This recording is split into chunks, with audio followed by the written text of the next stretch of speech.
orang cukup berbahaya karena waktu dulu Indonesia cuma 2 orang yang melakukan state sponsor terorisme, Pak Harto dan Pak Murdani. Jadi dia mengawasi saya, istilahnya. Dan saya waktu itu kan tidak bisa, ya karena itu kedekatan kita sama dunia shadow yang saya bilang itu karena beliaulah yang mengajari langsung. Dan hari pertama saya ingat ditanya karena ya, apa tugas intelijen? Gitu, saya bilang. Di akademi kita bilang bahwa intelijen adalah first line of defense. Jadi first line of defense ini pertahanan garda terdepan dari sebuah pertahanan itu adalah intelijen. Nah, first line karena itu intelijennya itu harus mengendusnya tajam. Kita bukan intelijen, ada 6 fungsi intelijen, salah satunya spy, salah satunya mata-mata. Jadi kita bedain gitu ya. Kemudian saya bilang first line of defense, di mana garda terdepan sebuah pertahanan adalah intelijen. Jadi intelijen itu ibaratnya anjing tuh herder, buas, tajam, bengis. Bahkan sebelum bergerak pun, karena dunia pertahanan adalah eradicate threat. Ini harus dicatat nih, ini sebagai pelajaran aja bahwa tugas pertahanan, tugas militer adalah eradicate threat, meniadakan ancaman. Tugas polisi adalah mempidanakan ancaman. Jadi kalau perlu belum ada ancaman sudah hilang. Itu di intelijen. Itu di intelijen, gitu ya, belum ada ancaman. Jadi ini cenderung cenderung ada threat atau ancaman sudah dihilangkan dulu. Karena itu kesannya melanggar HAM, kesannya. Nah, Barat untuk membuat kita tidak canggih dianggap hak asasi manusia itu tinggi. Padahal pertanyaan sederhana nih, saya tanya sahabat semua nih, saya tanya ke Mas Helmi, saya tanya, tinggian mana human right sama nation right? Nation right sih. Selesai. The end of discussion. Dan itulah Pak Murdani pesan ke saya, nation right lebih tinggi, yang membuat ini Indonesia ini intact, Indonesia ini utuh, Indonesia ini ke depan menjadi bertahan 1000 tahun karena nation right di atas human right, gitu. Nah, sekarang human right memang lagi didengung-dengungkan, kita harus meet halfway, bener nggak? Ini harus turun, ini harus naik, gitu loh. Nah, inilah kita pentingnya mengedukate, karena itu saya punya masalah knowledge agak berbeda nih. Itu saya terus deliver karena jadi, itu Mas Wowi itu memang tahunya terlalu banyak gitu ya. Dia ngerti terorisme. Bahkan sebelum-sebelumnya dia lebih dikenal di TV itu kan kalau ada terorisme gitu dipanggil gitu ya untuk minta pendapat. Tiba-tiba dia menjelma menjadi YouTuber yang gila, jutaan follower. Ya punya masa juga gitu. Jadi dia punya apa ya, binaan para pengusaha. Saya kemarin diundang waktu kita bikin CEO Mastermind. Waduh, ini orang kayak nabi gitu, apapun yang dia katakan itu, wah, diterjemahkan gitu. Apa namanya, MMBC ya, Pak? Iya. Ada 4.700 alumni MMBC yang saya MMBC itu Millionaire Mindset Bootcamp. Jadi, dan itu fanatik ya, Pak? Fanatik sekali, karena kan kita gini, kita tuh merasa bahwa kita tuh pengen bersama-sama orang selected person. Jadi gini, kenapa harganya harus 7 juta, 6 juta, 8 juta? Dan gitu mahal ya? Mahal sekali. Karena kita memang ingin mereka yang berkumpul adalah mereka yang mau sacrifice. Ya. Jadi dalam bisnis itu, dalam investasi itu bukan how much money you can get, tapi how much money you willing to sacrifice. Ya. Kalau mereka cuma berani sacrifice-nya 100.000 ya dapatnya 100.000, apalagi mereka yang moderat, modal dengkul urat gitu ya. Yang cuman gratis dong, kenapa, ini kan ilmu gitu. Ya lo dapet yang gratis juga, lo nggak dapet ini. Tapi kalau dengan yang 8 juta lo sacrifice, Anda akan mau dapet the most. Nah, dengan 300 orang ketemu bareng yang masing-masing mau sacrifice 8 juta, terus mereka 3 hari 3 malam ngumpul bareng.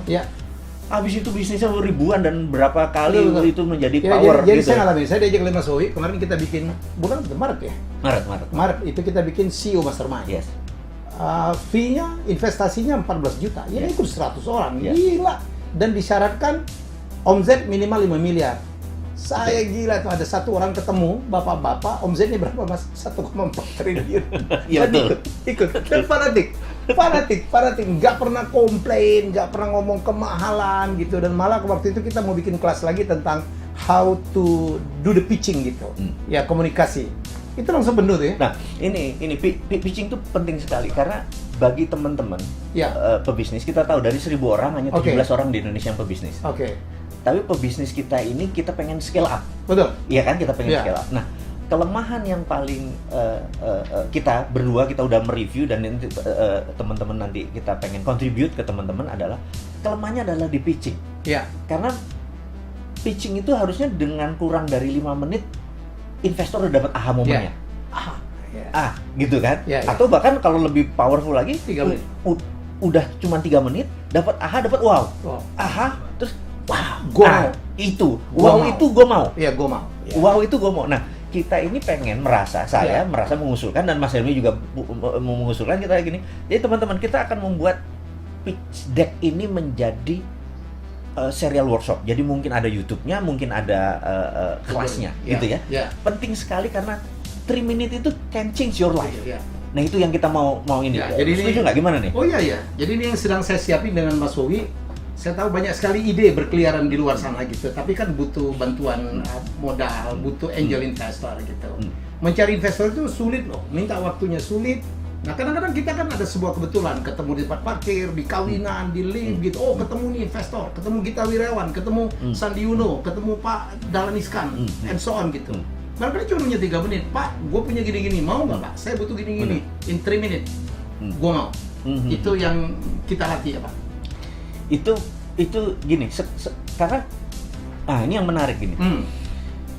Banyak pelatihan di luar sana yang melatih bukan walk the talk. Walk the talk itu adalah orang yang mengerjakan apa yang dikatakan.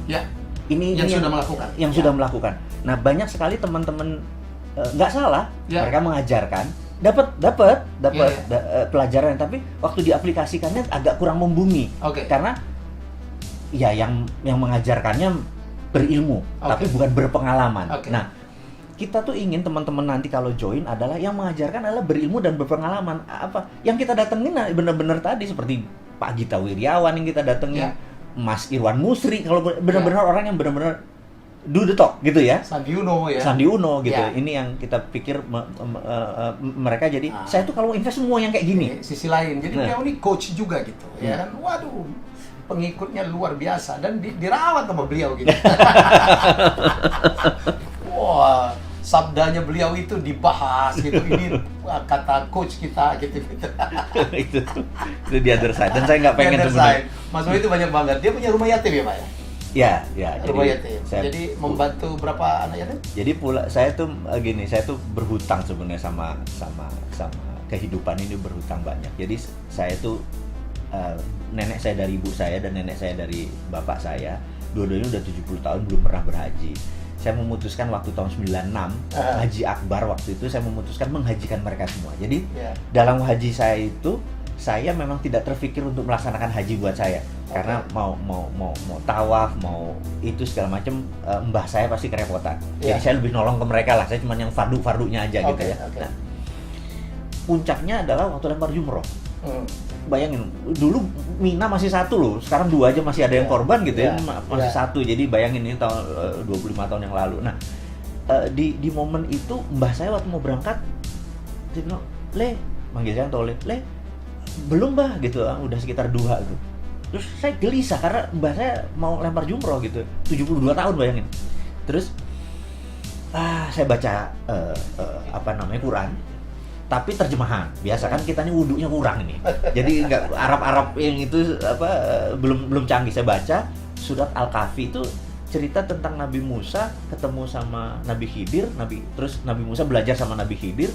Terus intinya Nabi Musa gagal karena banyak nanya gitu kan, padahal syaratnya nggak boleh nanya. Nah, akhirnya dibuka sebuah rahasia sama Nabi Khidir, kenapa harus memperbaiki rumah yang Nabi Khidir bilang itu milik anak yatim, dan dia anak yatim itu ada harta. Sambil stabilo, anak yatim ada harta. Saya stabilo kok uruk-uruk gini. Ini menarik nih, ini kan password versi saya ya. Versi saya beragama, saya bukan orang pintar.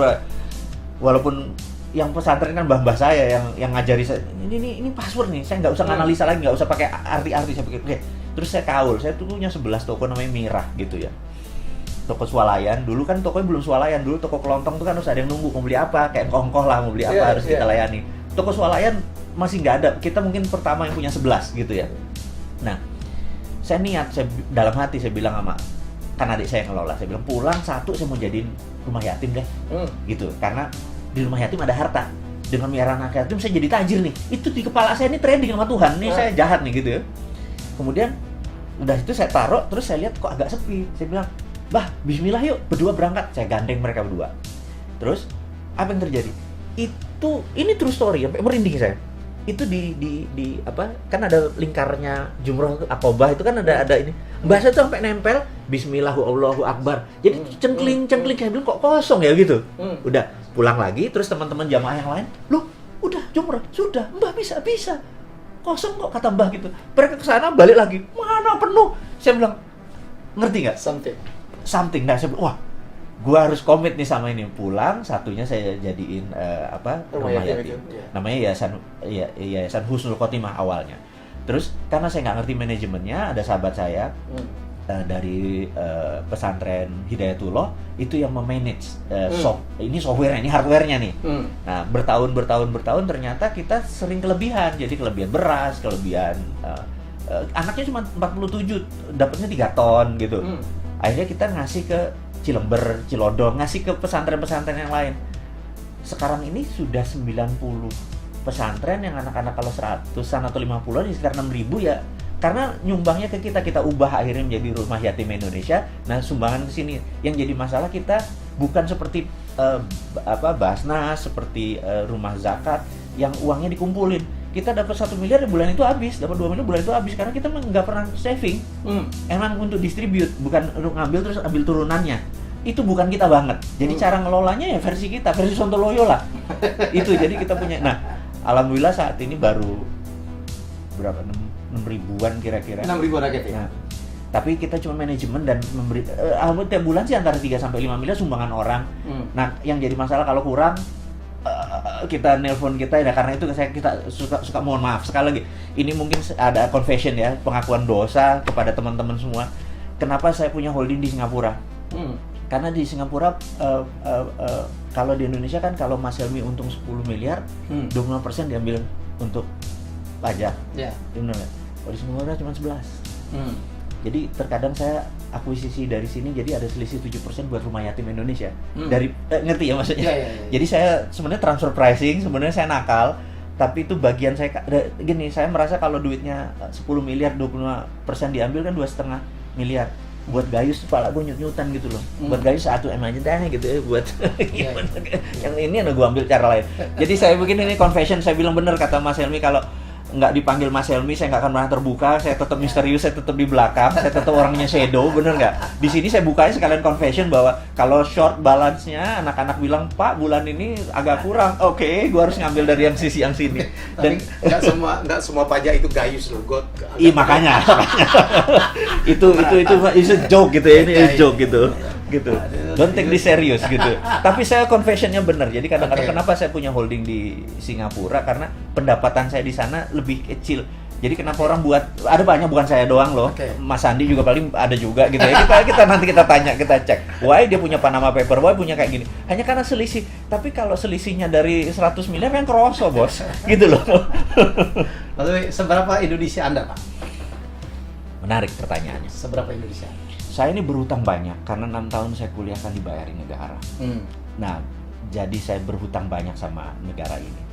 Jadi kalau negara minta, misalnya kayak peristiwa 98, 99, Malino, Tentena, tapi di almarhum sahabat saya yang Jose Rizal dari Mercy.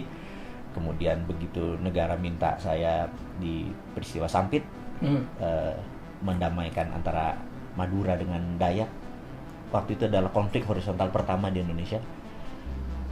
Negara saking nggak ngerti pakai sebuah yayasan, minta ke PBB menunjuk yayasan ini, dan yayasan ini pun nggak ngerti, juga meminta saya untuk mendamaikan 100 Dayak, 100 Madura. Kita menggunakan teknik ini, dan sampai sekarang saya kalau ke Sampit udah kayak keluarga gitu ya. Kalau ke Ambon juga sama gitu.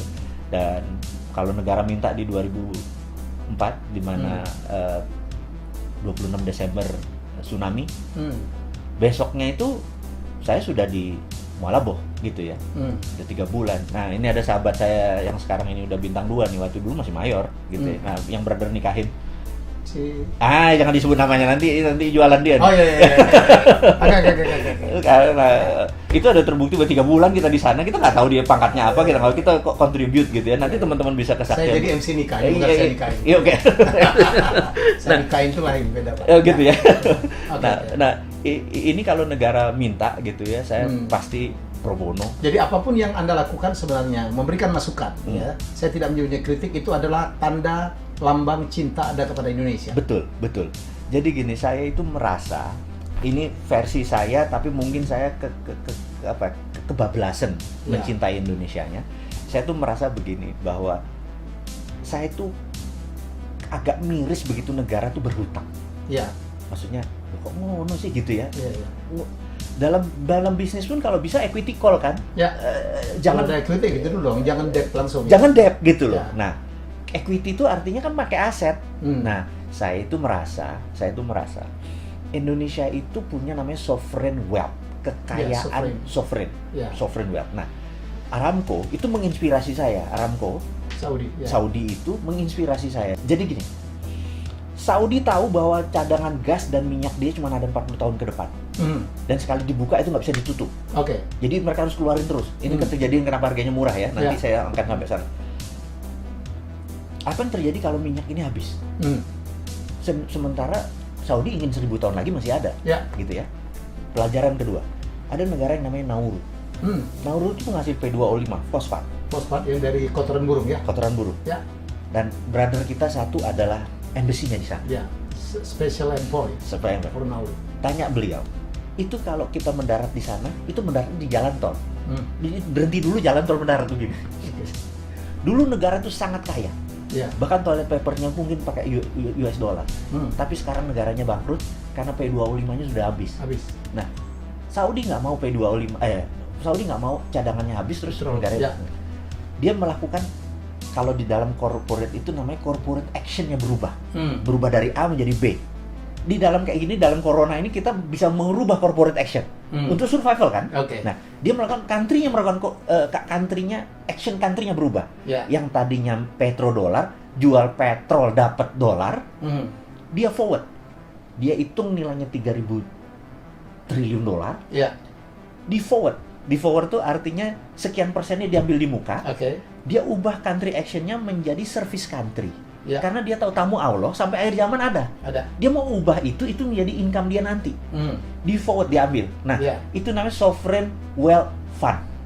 Nah, Indonesia itu kalau di audit ya, pasal 33 nih, teman saya Stanley Kelton bilang your country is very smart. Karena bukan hanya punya SDM sumber daya alam. Not very smart. Smartnya karena pasal 33. Tapi tidak diaplikasikan ya. Nah, jadi balik lagi. Nah, kalau kita dengan nikel ya, kita audit. Anggap nikel punya 1000 billion. Koper 1000 billion. Tantalum 1000 billion. Uranium di audit gitu. Nah, kita forward ambil di muka. Ambil di muka. Ini jadi milik anggap Singapura, ambil di muka. Ini kita ubah menjadi sebuah grand plan kita. Apa? Kita menjadi negara industri kah? Negara food security, karena yang saat ini semua orang kita harus punya world domination. Kita harus ada yang kita dominasi. Amerika dengan military dominasi, Cina dengan economy domination, Korea dengan heavy industry dan kosmetik ini, terus semua harus ada dominationnya. Nah, kita harus punya. Misalnya kita mendominasi mineral dan batu bara. Karena apa? Indonesia tuh dikaruniai suatu hal gini. Kalau brother punya bola dari plastik, diputer, terus dalamnya kasih glitter, maka glitter itu akan nempel di tengah. Nah, mineral itu sama, miliar di ekuator itu memang hukum alamnya. Kalau dulu kita SMA, kita harus ngafalin tabel periodik. Kita hari libur nanti kita rebus kubis Prancis gitu kan, HELE gitu kan, besok minggu cari Sri Bagian. Saya nggak tahu teman-teman masih ingat nggak pelajaran fisika itu, kimia itu. Nah, ini semua ada, mulai dari yang berat, yang ringan, yang rare earth, yang segala macam ada. Nah, itu diaudit. Itulah menjadi power kita untuk printing money. Kan kesel kita kalau, bos, lo tahu nggak ini peluang? Bener nggak? Sesederhana itu. Dan lo punya power. Gue nggak punya power. Gue cuma bisa ngomong-ngomong aja di sosial media. Makanya saya challenge. Semoga ada yang mendengar, Pak. Iya. Saya pikir ada yang mendengar, Pak. Harus. Nah, kalau ini dengan sosial media nanti kita ini adalah ini saya mudah-mudahan kedenger vibrasi saya. Saya bukan mau kaya, dari situ saya bukan mau jabatan politik. saya bukan public servant, bukan gue banget melayani orang itu, bener. Brother tahu kita udah lama, saya bukan. Jadi bayangin kalau Pak Jokowi, gue nggak bisa kayak dia. Pak Jokowi ya, kalau ketemu 10 orang nggak pakai sepatu, Pak Jokowi bisa copot sepatu menjadi sederajat. Lu nggak bisa? Sih nggak bisa. Ada 10 orang nggak pakai sepatu, gue nggak bakal copot sepatu gue mendingan beliin 10 dia sepatu supaya kita sama juga. Tapi gue nggak mungkin turun. Kan saya nggak ada humble-humblenya. Gimana gue bisa jadi presiden? Dia bilang nggak mungkin. Tapi konsep kita ambil. Siapa aja boleh terima. Nah, kegergetan saya ini adalah kalau nggak denger, akhirnya saya menggunakan kalimat yang agak nyinyir karena supaya nengok. Jadi kan kadang-kadang dan Anda tahu bagaimana melakukannya. Wah, suara Anda itu Pak di narasi video itu sinis. Nah, ini menarik nih. Nah, teman-teman, ini saya mau cerita. Ini gurunya, ini gurunya. Ini gini ya, ini gini. Misalnya teks itu teman-teman yang buat, saya ada tim yang buat, saya harus marah.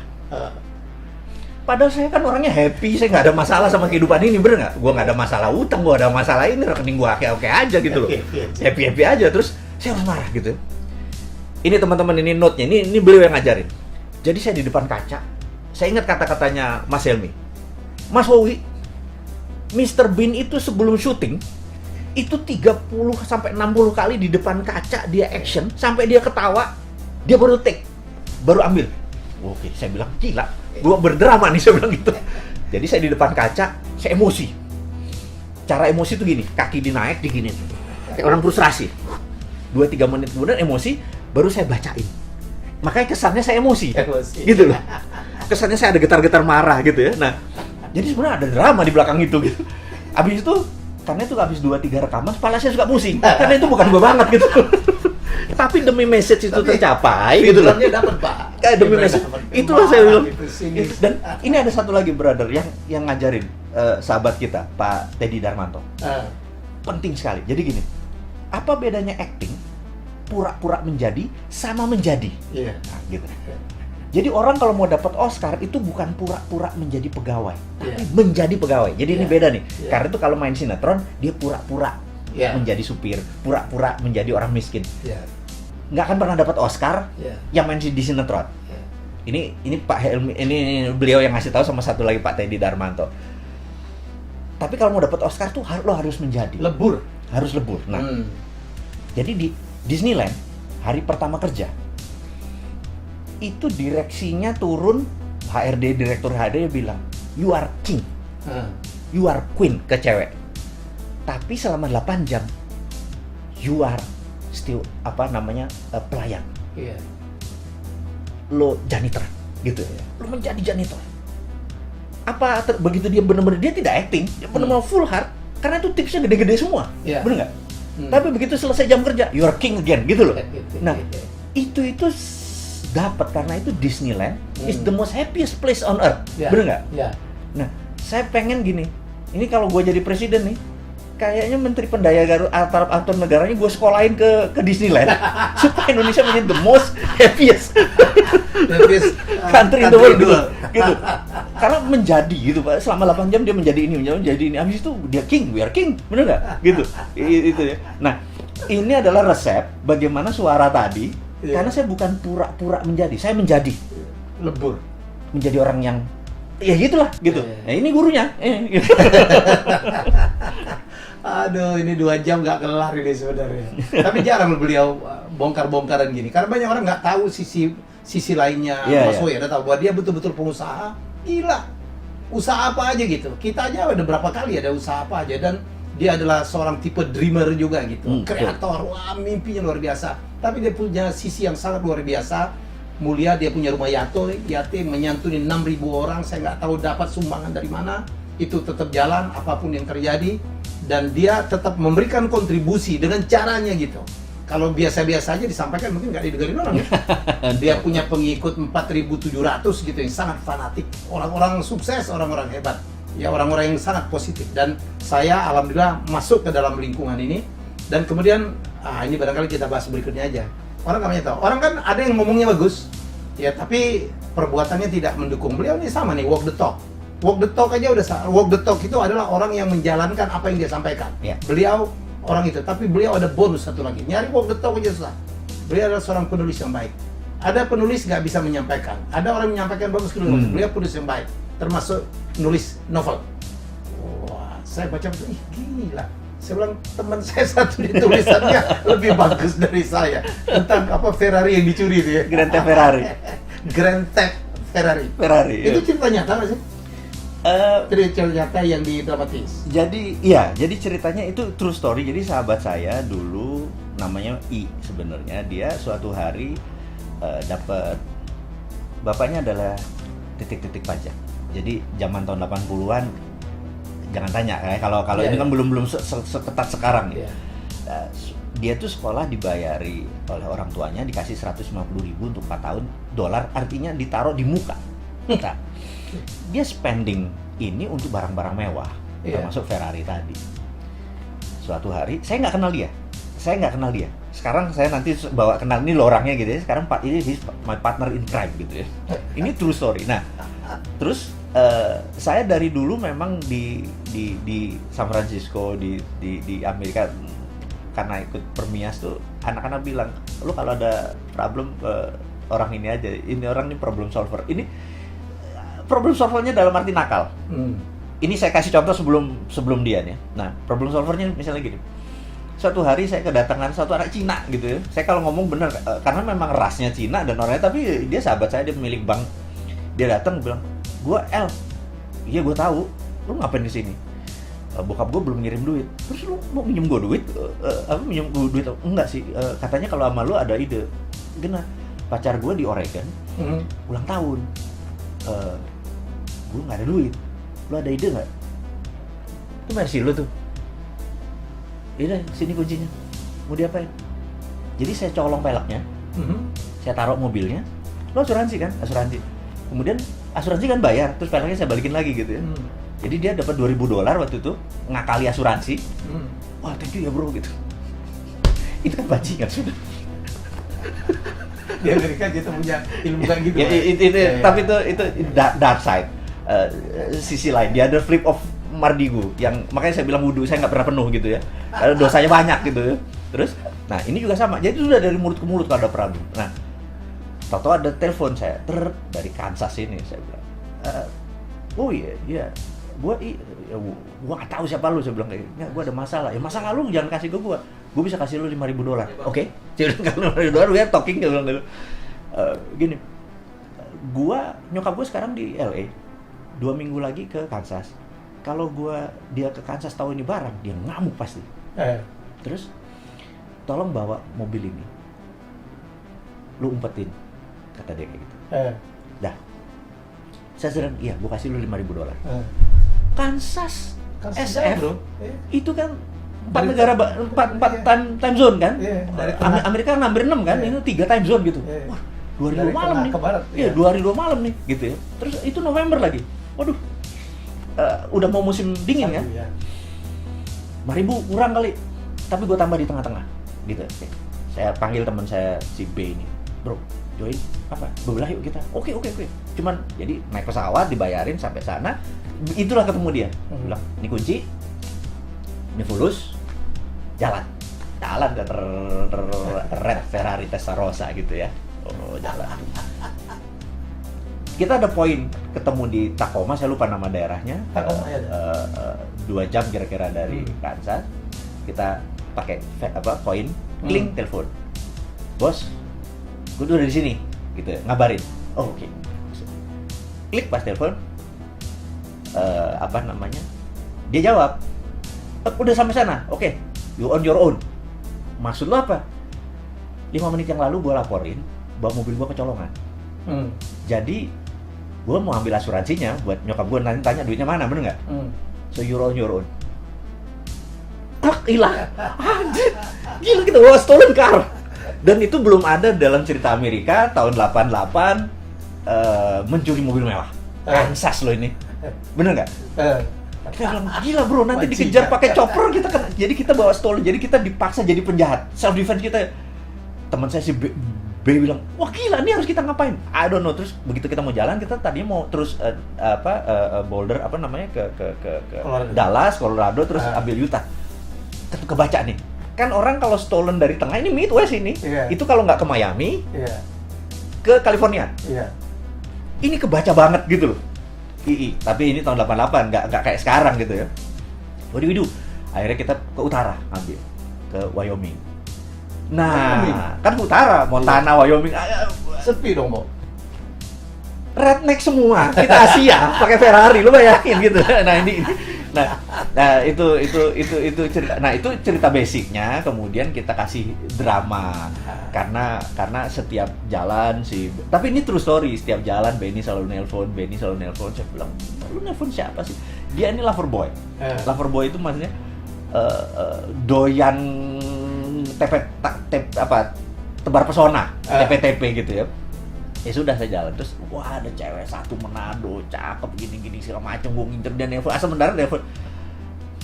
Namanya cowok lagi lagi TP begitu, bocor kan.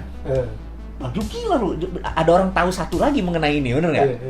Ya gitu. Nah, yang menarik, saya lompatin ceritanya.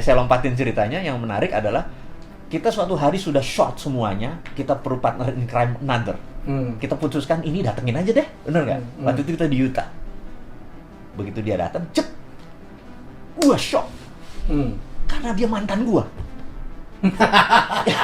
Yang kita harus putus. Ini real story atau ini real story? Mantan gua yang putus karena beda agama. Dia Manado Kristen, kita beda agama. Dan kita nggak bisa bilang bahwa kita kenal dong. Gak enak sama Benny. Lo tau dramanya gimana dong, nahan masih cinta karena putusnya karena putus dipaksa. Putusnya menarik, jadi baru pacaran ini di rumahnya. Ini saya ceritain, ini kurang ajar nih dipanggil gue jadi open up something gitu ya. Jadi ada satu momen di mana udah deket. Terus saya mau datang ke ngapel lah ceritanya, si tante keluar. Apa kabar? Nah, itu terus baik tar gitu. Duduk. Dia lagi mandi gitu. Setengah jam nggak keluar, saya bilang. Terus dia keluar. Sebentar ya. Ini ada Kartini. Ini bagus dia, oh mama, oh papa gitu. Dia masuk lagi ke dalam. Saya baca oh mama, oh papa. Saya sampai habis itu. Dia keluar lagi. Gimana? Udah baca oh mama, oh papa. Apa? Itu ceritanya adalah tentang suami istri menikah 25 tahun. Happy tapi tanpa cinta karena dijodohin, tapi bahagia gitu. Singkat cerita, dia keluar lagi. Kamu ngerti ceritanya? Ya ngerti tante. Tante cuma mau bilang, kalau ada cinta tanpa perkawinan, pasti ada perkawinan tanpa cinta gitu ya. Jadi kamu ngerti dong maksud tante. Jadi halus banget ya. Oke.